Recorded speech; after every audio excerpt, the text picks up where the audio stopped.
我觉得这哥们儿在音乐方面还确实有天赋。哎，我这听了半天了，唱挺好的。陈远，我真怀疑你长这么大，你听过人唱歌是什么东西吗？就他这也叫音乐呀？啊？瞧你那样，你干嘛那么挤兑人家呀？你看不起人家啊？啊？人怎么了？人家自弹自唱，是不是又能编曲又能编词，多有才啊！人现在就鼓励这种创作型歌手，人好多大歌星原来都是这么出来的，而且这哥们儿这形象也算有特点，没准能红啊。我估计这哥们儿这形象，这辈子当歌星是算了。他要好好收拾收拾啊，找一地儿来一双眼皮儿，没准能干一笑星。你别这样啊！瞧你这酸的哟，干嘛呀？说话阴阳怪气儿的你。哎，你说这个月月和他在一块儿，会不会有一点想气你的意思呢？原来你跟月儿不挺好的吗？月儿对你挺有意思的，你这肯定点火就着，现在怎么成这样了呢？他气得着我吗？咱有犯得着跟他生气吗？我就不生气，我就不生气，就不生气，我气死他我！哎呦，你还说你不生气？你看你这一脸的嫉妒，哎，你照着镜子看看你自己去啊！我告诉你吧，等哪天人家把证领了，抱个孩子过来找你，人家那孩子叫你祝贺叔叔，我看你难受不难受？哎，你说万一他抱一孩子回来，长得跟隔壁老李似的，那姓樊的闹心不闹心？你要是真能把心态调整这么好，那哥们儿就不为你这事操心了，好不好啊？以后你们俩见面也正常一点，别跟斗鸡似的啊！我看着都别扭。那我今儿就不正常一个。隔壁的别看了，分人不分人？好脏啊！哎，你到时候不出门了吧？你要干嘛去啊？你在家看我家，我出去办点事儿。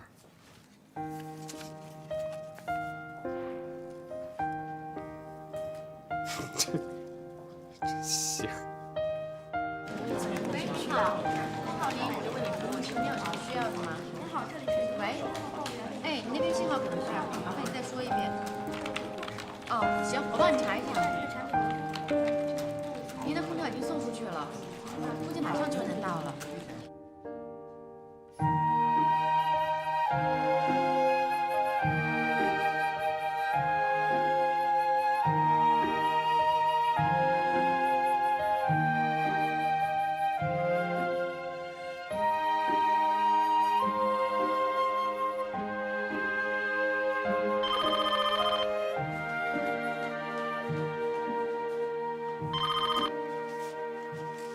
喂，妈，哎呦，远儿，你这好几天都没来电话了，怎么今天想起打电话了啊？是今天那个下班早，最近这星期挺忙的。干嘛呢？我爸也在家呀。在家呢，我正准备做饭呢。儿子，你呢？吃了吗？啊，我一会儿就吃去了。妈，你俩也别老对付啊，弄点营养搭配的，好不好？那个妈，今儿我呢，那个想跟你说事儿啊。啊，你说。那个，我现在想用点钱。上次回家的时候，我爸不是说结婚给我3万块钱吗？我就也没动，就放在那儿。我现在想把这钱给提出来。你要拿这钱干嘛呀？啊，我是想买个房子，把首付给付了。你要买房付首付，钱不够啊？哎，行，来，我说，怎么着？买房子，首付不够啊？那你还买什么劲呢？哎，闹了半天，你这公司办到现在连个首付都不够啊？那你这公司办的还有什么劲呢？哎，你说什么？你这纯粹是拉大旗做虎皮。是我不爸，我公司现在是有钱，但是不可能一下全给拿出来了，是吧？那公司还得有资金作为周转呢。再说这公司还有胖胖呢，不可能这钱随便我就想动就动啊。还是我说吧。哎，小远呐，没关系的啊，你要买房你就买啊，钱不够呢，我跟你舅舅借。你借什么借呀？首付先付了啊！你拿骨头渣子还呐？我就拿骨头渣子还了，怎么了？你的骨头渣子只能当肥料，你根本什么用都没有。我又不借你的钱，你借谁的钱都不行啊！你行了，你别让。哎，小远，你甭听你爸的啊，你该买的你就买啊。你这什么该买就买呀？你这你你看你我你看你们俩怎么还吵起来了？妈，哎，你让我爸小点声，别跟你吵啊！现在我就这么大声，怎么了？你干什么呀？我发表意见还不行啊？我告诉你，你现在你是非得自己为难自己呀？走到现在这一步，我告诉你，可都是你自己选的，你不能你这反过头来你又为难你父母，对不对？你说什么呢？好，爸，行了，你看你这干嘛呀？你消消气儿好不好？啊，那你们俩先吃饭，今天这事儿呢就当我没说，好吧？我先挂了啊。哎，等，我问你，你怎么突然五六号风的，非得要买房子呀？我跟小唐这个年龄了，该结婚了，那买个房子这不挺正常的事儿吗？你现在正处于事业上升期，一心能二用吗？啊，一心不能二用。如果说非得要买房子才能结婚，那你就先放吧。啊，把精力全用在事业上。不是，爸，这结婚跟这个干事业的不冲突呀。我告诉你说，男人40结婚都不晚啊！什么40？结婚不完了，这都是哎，好，行了，你们俩别吵了，好不好，爸？你别生气了，你就当我什么都没说啊。那你们俩赶紧吃饭吧，啊，我这回能。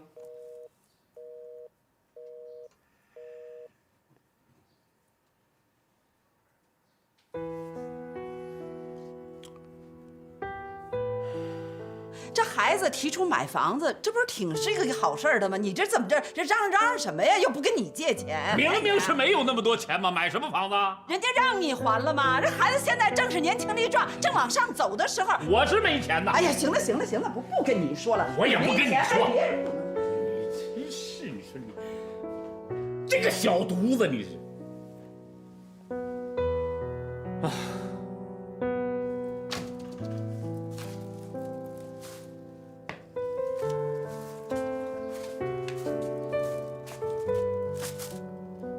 这是我从我自己账上提的20万，你那要用就用，你要不用的话呢，麻烦你帮我再存起来。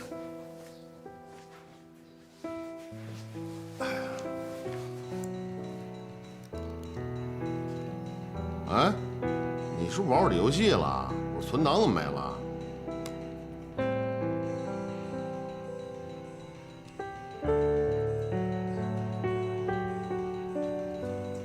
哎，爸。这钱给我一时半会儿可还不了你啊！你要自个儿在家花钱，可就没了。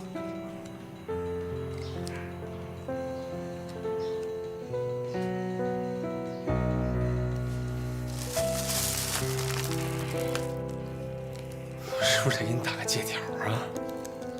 行啊，你回头给哥们打一200万借条。以后我不在，你们别老动我游戏啊！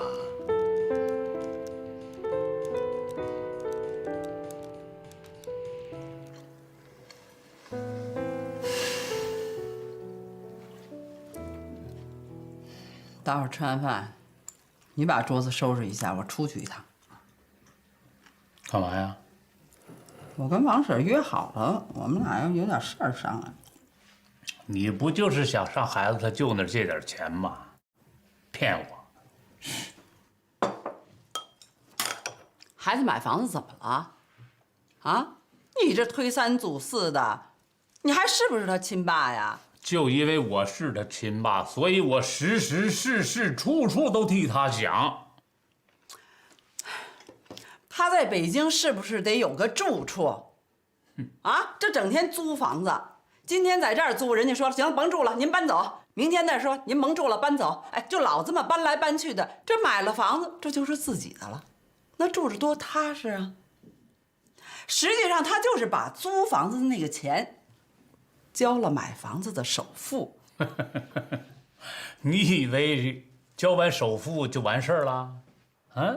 那还怎么着呀？行，每个月交房贷，一交最少20年，而且这里面有一半差不多都得交了银行的利息。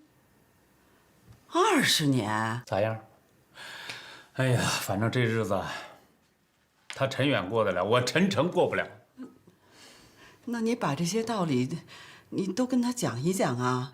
我是想跟他讲啊，可他听得进去吗？我想让他先立业后成家，他做了吗？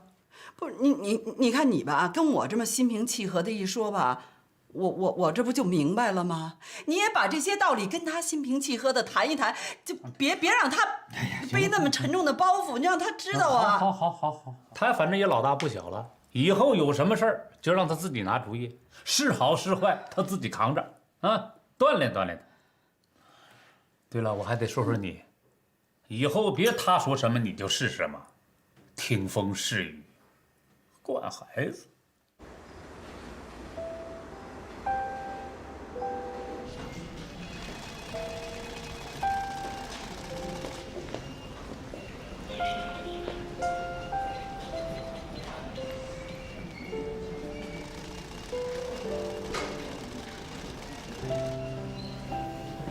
您好，欢迎光临，请问您需要什么帮助？听说你们平安银行服务挺好的，我来咨询一下关于这个买房贷款的事儿。这是平安银行贷款的宣传单页，我们办理的手续很简单，您可以看一下。哎，你认识白杨吗？认识，那你帮我交代一下去。他家里有事儿辞职了。辞职了？我再跟您介绍一下贷款的业务吧。我们是零抵押、零担保，而且我们能够保证3天放款，手续也非常的简便。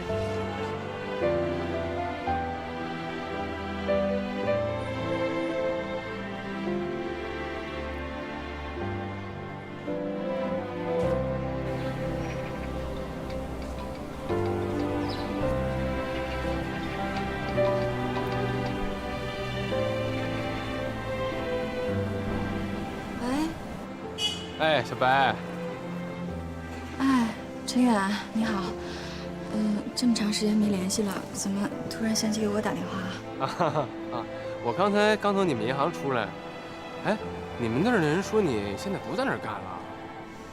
啊，是我不在那儿干了。哦，那你现在在哪儿上班呢？啊，陈远，我现在在医院呢，说话不太方便，咱们回头再联系吧，好不好？啊，好，那你先忙，没事，我没事啊。反正你去，哎，行了，先不说了，你忙你的吧，咱俩有时间再电话啊。哎，好。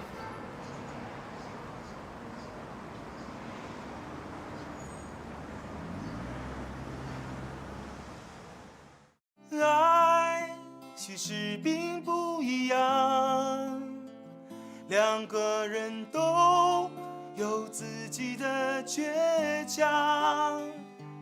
如果能再重来一场，那些过往能不能原谅？如果能丽丽，下班了。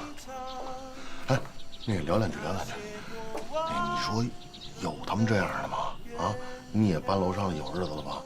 你也听见了，哪有他们这样的？你没日没夜到点儿就鬼哭狼嚎的，咱们正经人白天都得上班呢，多影响咱们休息啊，是不是？我觉得唱挺好的。好吗？不好吗？你是不是嫉妒人家？我嫉妒他，就他那两下子，我随便找个地下道5块钱听8段，我嫉妒不着他。我可纯粹是站在公益的角度跟你说这事儿。那大杂院住这么多户人家，你说咱们正经人第2天都要上班，有你女孩，你那皮肤多干啊！你将来怎么找男朋友？是不是？是不好叫？我睡挺好的，我挺爱听的啊。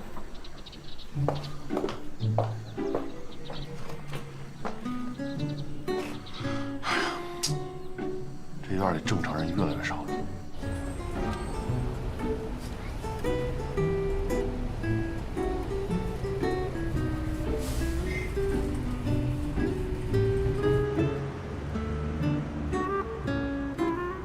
哦，我听明白了。既然2位没有本地户口，没有购房资格，那2位只有3种选择。第一就是买商住两用房，这个商住两用房呢，住起来还是一样的舒服，就是这个水电燃气费啊会比较高。第二呢，就是以公司的名义来买房。哎，这个以公司名义买房，贷款最高能办到几成？是不可以贷款的。啊？得付全款啊？对，全款。当然还有第3种，第3种我觉得是最适合2位的。你说，就是在燕郊买房。哎，你别看啊，燕郊什么样的房源都有，而且那边也特别方便。现在很多北漂都在那边买。是那边钓鱼方便。先生如果有这个爱好的话，不妨在那边试试。我喜欢踢球。哦，那谢谢你啊，那我们就先走了。二位别走啊！生那么大量气，真没想到，你说凭什么以公司的名义贷款就不给贷了呀？哎，要不咱们去看看商住两用的房子？多贵呀！煤气、水电得多花多少钱？再说了，万一买个二手的，你还不知道那使用年限剩多少年了，不合算，还是租房。哎，要不咱们去看看小产权的吧？那更别看了，一点法律保障都没有。哎呀，知道本地户口的重要性了吧？那时候你要是听我的，去孟总推荐那公司，没准啊，你现在都能拿到户口了。拿着户口有什么用啊？你没钱不照样交不了首付，买不了房子吗？那你要有户口了，你可以买一经济适用房啊，那多便宜啊！经济适用房那也得好几十万的首付呢。我告诉你，小唐，你给别人打工不可能像我现在挣钱挣那么快。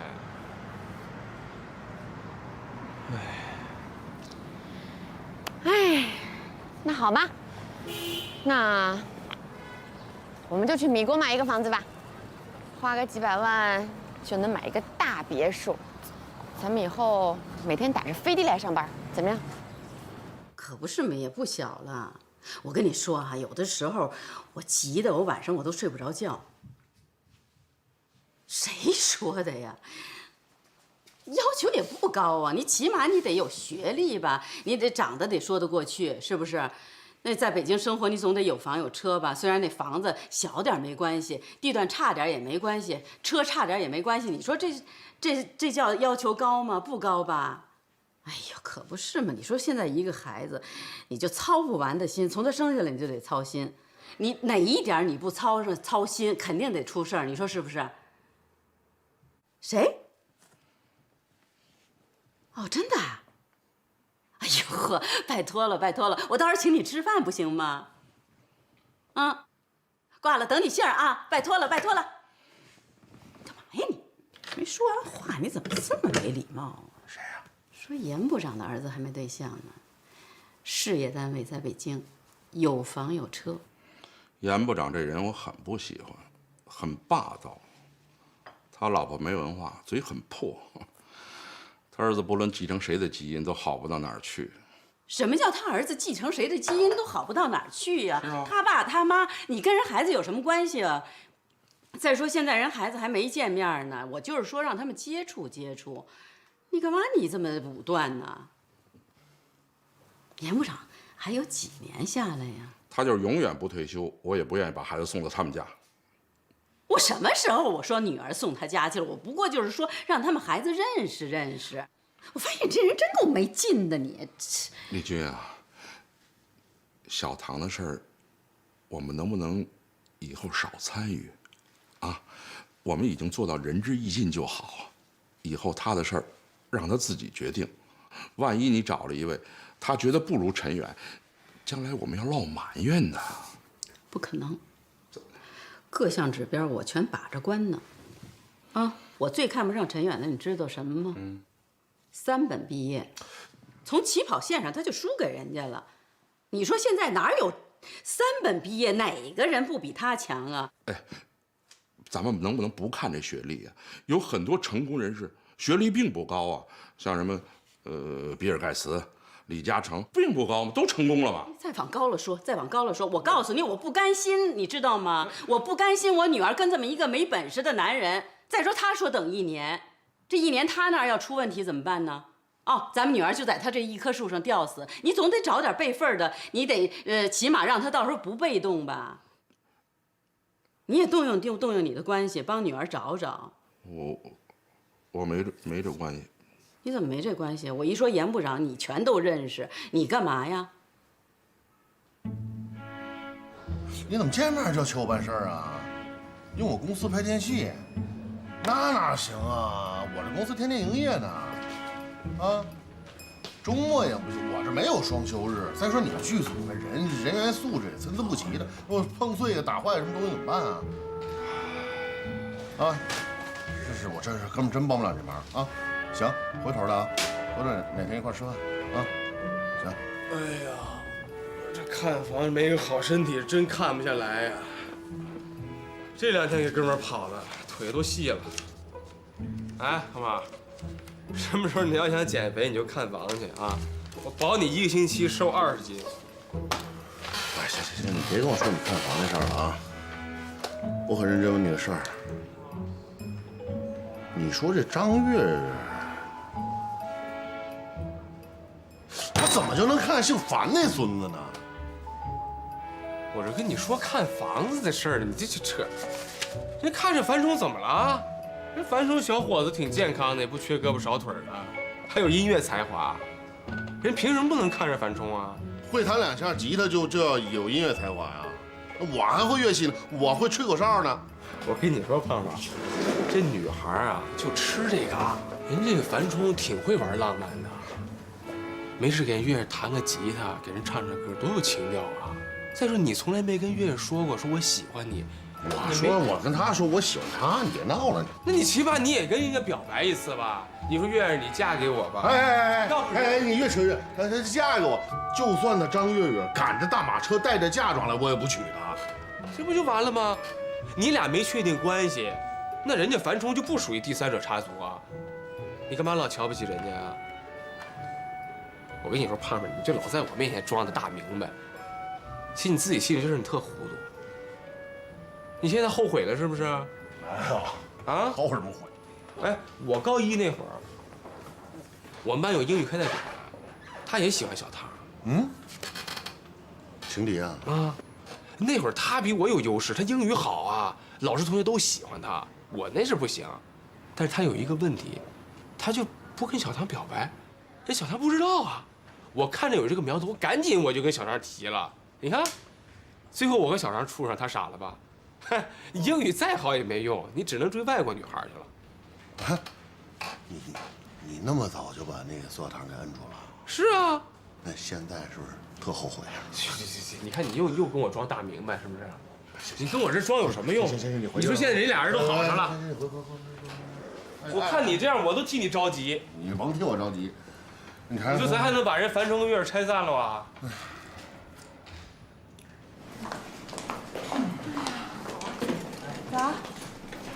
早。知道小唐这2天干什么了吗？干嘛去了？我正想问呢，2天没来了。人家这2天忙着到处看房去了。看房？又要搬家呀？不是搬家，人家这回要买房，要结婚了。呵，2天不见还买上房了，够有钱的呀！现在。那男朋友，去年开家公司，今年就能买房，挺快的啊。你瞧瞧人苏小棠吧，多稳定，结婚买房。那瞧瞧你，我怎么了？每天东一个西一个的，什么时候算个头啊？我跟你说啊，反正我是坚决不会像小棠那样一棵树上吊死。我相信您老也不会在一棵树上吊死。当然了，因为你已经进了树林子了。咱们这个房子虽然是旧了一点啊，但是它地理位置好，而且是小户型，那更是可遇不可求。这个小区对面就是个小学，将来小孩上学多方便啊！哎，那总价能不能再给我们便宜点儿？是这样的，房东的意思呢，首付不能低于100万。100万？这么多？您是开公司的，这100万应该不是什么大数啊。对，钱不是问题。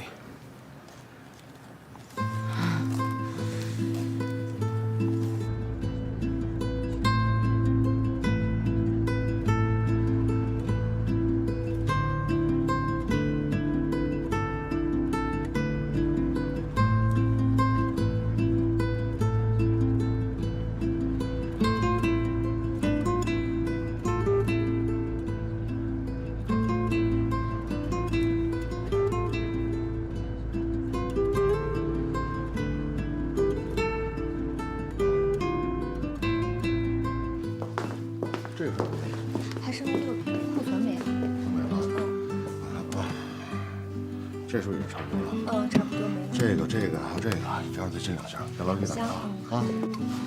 这房子没有燃气呀？对啊，为了安全起见，这种小户型的房子都不能使用燃气。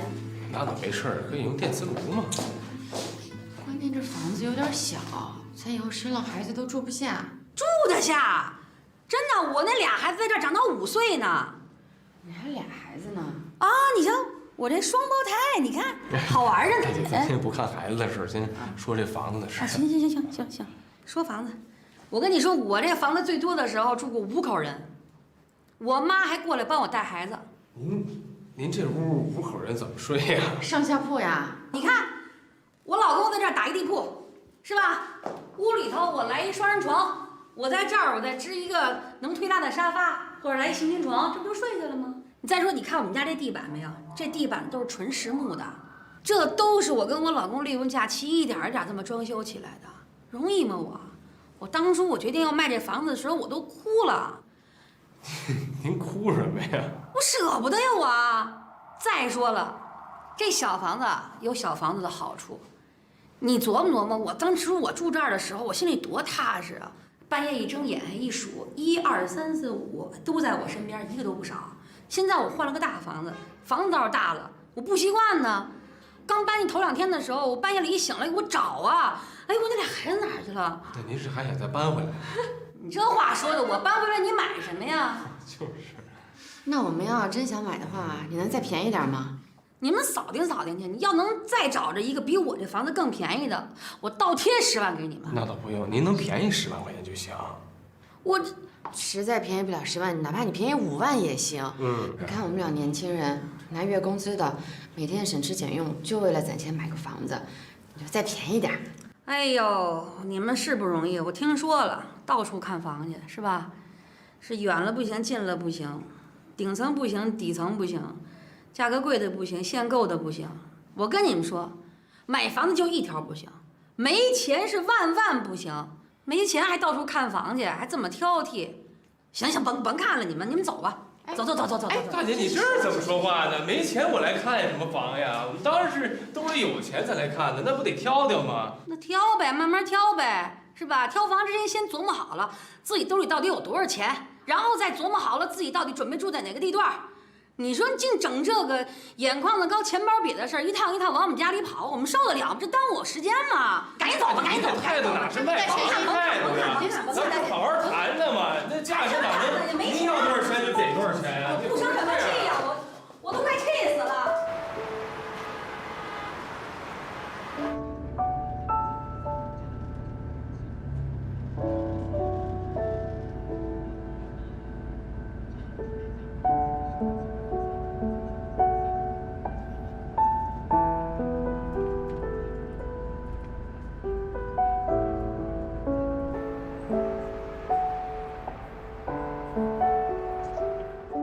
赶紧再给打一电话，看能不能联系上。当然不在服务区啊。哎，你们几个找谁啊？啊，我找这儿卖保健品的小女孩。女孩？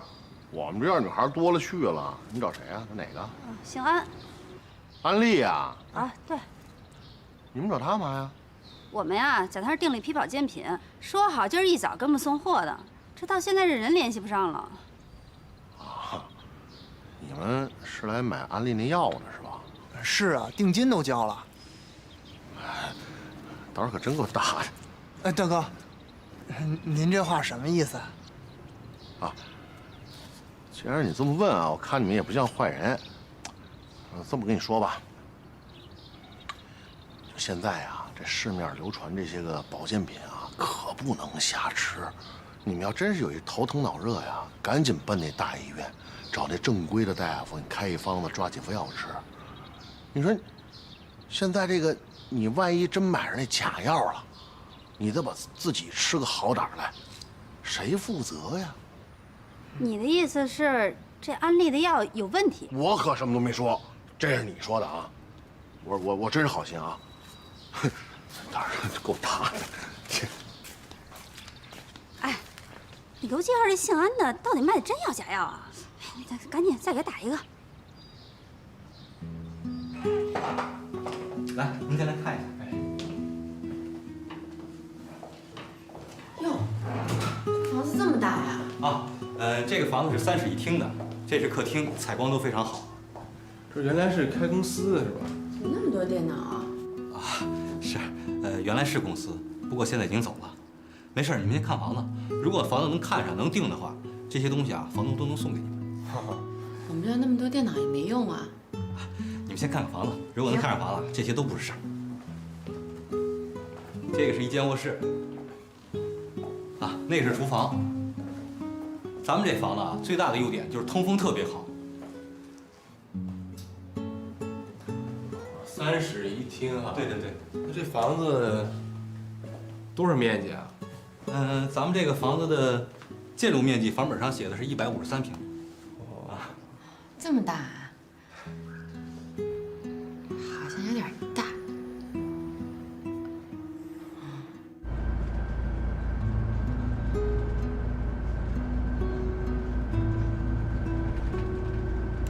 嗯，你来我这儿坐吧。不用，你做你的，我在这儿挺好的，闭上眼睛睡会儿。哎，行了，你坐我这儿，我坐你身上。干什么？哪有这么做的？你坐嘛。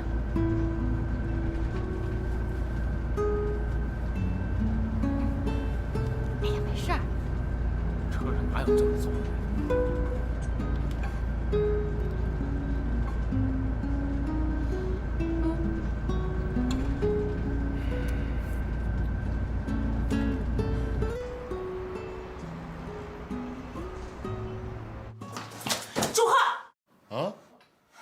哎，你怎么不敲门啊？哎，你干嘛呀？凭什么说我是卖假药的？谁说你卖假药了？我好不容易谈了2个客户，全让你给我搅和黄了。谁是你客户？我怎么搅黄你客户了？你别不承认，人都跟我说了。人说下午有个死胖子，贼眉鼠眼的，说我是卖假药的，是不是你啊？下午来那几人是你客户啊？哎呦，误会了，我以为他们是来找教授的呢。你别装傻了，我都知道了。真的，我要是知道他们是你客户，我哪能说你是卖假药的呀？我得说你这药效特别好，小孩吃了变聪明，老人吃了长命百岁。哎，阿丽，你什么时候开始卖真药了？行，你不是说我这药是假的吗？啊，哎，嘛呀？我让你看看，是不是假的？看这东西看能看出来吗？那你吃。万一我吃点问题，谁负责呀？行，你不吃我吃。是你别闹了，你。哎，你干嘛呀？你干嘛呀？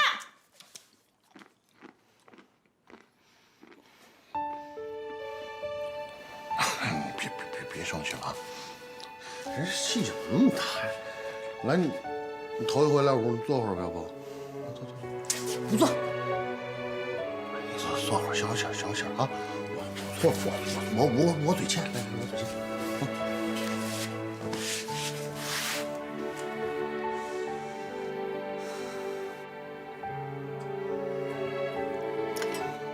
你给我喝一口。慢点儿。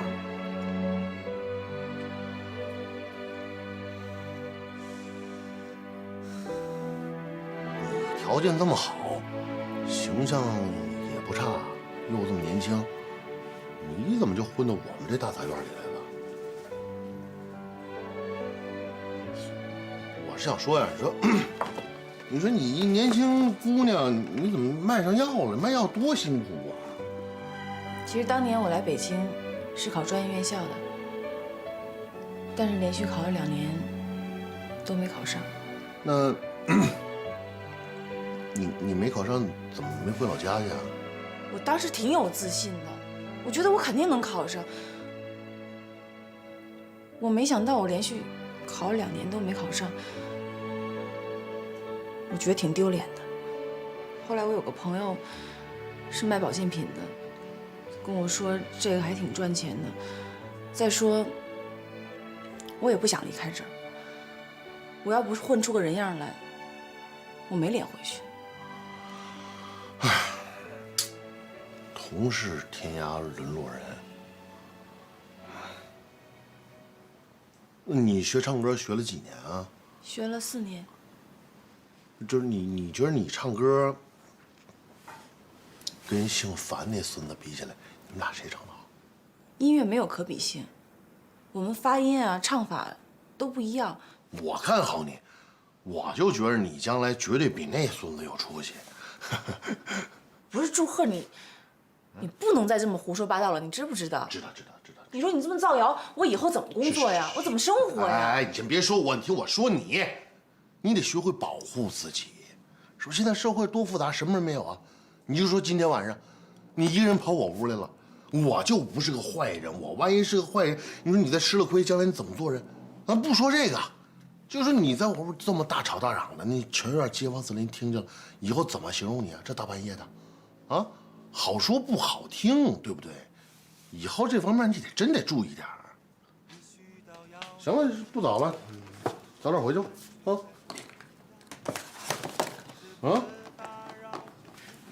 吧。来，东西拿着。不是祝贺，你不能再胡说八道了，知道吗？我发誓，再有下次你抽我。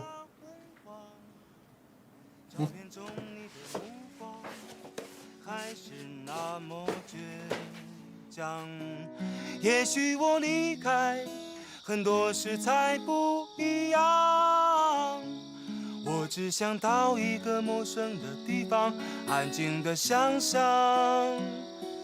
寂寞时候听歌最忧伤，这感觉也是一种奢望。凌晨2点还不想睡，真是要钱不要命的人呐！你这么遥远打个车回来多好，这一路走的，啊，天都黑了。这房价简直吓死人了，我恨不得把我吃饭的钱都给省出来。算了吧你想省饭钱买房子呀？我告诉你吧，你这一年省下来的饭钱，连个厕所的面积都买不了。啊什么？后悔了吧？嗯？跟我这么个穷光蛋在一块儿，是挺后悔的。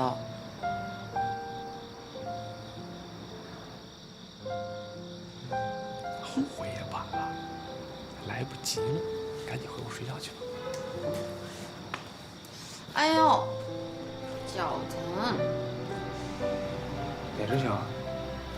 这只。怎么了？估计磨破皮了吧？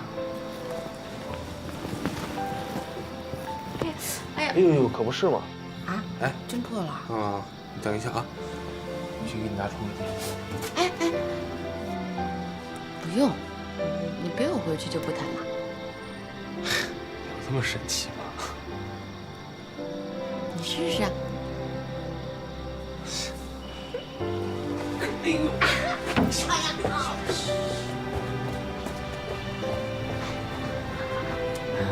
该减肥了。哎呀，我衣服都到了，不疼了。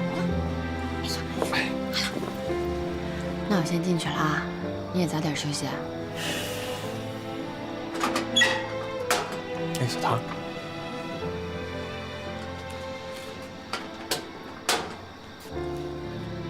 怎么啦？你说，咱们俩这一天看了这么多房子了，都这么贵，万一最后一套都买不起，怎么办？那我就跟你一块儿在这儿住到底。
闪躲，不不要被埋没，让全世界都能看到我。一个角落就能开出花朵，让年轻的心想做就做。不要沉默，不要被蹉跎，让欢乐和眼泪一路高歌。一点花火就能活力四射，在这一刻我大声说，大声说，我要我的命运由我掌握，由我选择，由我来决定怎么过。多少路寂寞走过，多少风潇洒吹过，都将是我珍藏在心中的快乐。